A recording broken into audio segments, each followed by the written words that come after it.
Kaya kapon dito, may pasyente ko yung sa ano din, taga, yung siya Santa Maria, nung pupuntahan ko, yung kilala taga Bacolod. Nagpunta rito kaya para mag-trabaho. Nag-stay muna sa Caloocan ng 2 weeks bago doon sa atin niya sa Garay. O, nagtrabaho. Ngayon, pumunta doon sa may sabungan. Nung pag-uwi noon, doon nabati. Ang dahilan, baka doon nabati. Di ba may mga duwindi doon?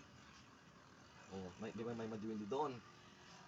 Eh, nung napunta ko doon, gusto agad i-direct sa Garay. Sabi ko, pagod ako, dito lang, hindi po na rito, kapon po na rito. Mabay, ito doon, ano siguro ba, 33 yung edad noon? 33. Tawas ko, puro diwindi nga ang 4. Panahuli, uy, lang tao to ah.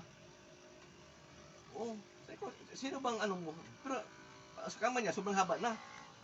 Sabi ko, sino bang ano sa'yo? Sino bang kagalit mo? Wala kuya. Nalala, yung ate ko kuya. Ate ko bakit? Ano daw sila, may kunting misunderstanding.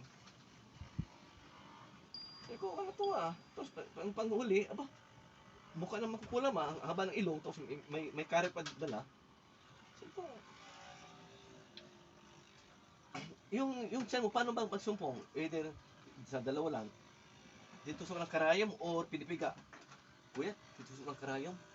So, ikaw ba nagdumi ng itim na tae, tapos ang baho, ng ibang tapos may dugo. Oh kuya, positive talaga. Oh, positive talaga, sabi ko.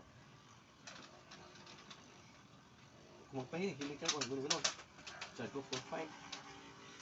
Pahiling ka. Sabi ko, maghanap kami ng pera. Si Kapan lang. Kapan namin kasi hindi beer pro cash kaya ko. Yan na, okay ha? Okay. So, yan.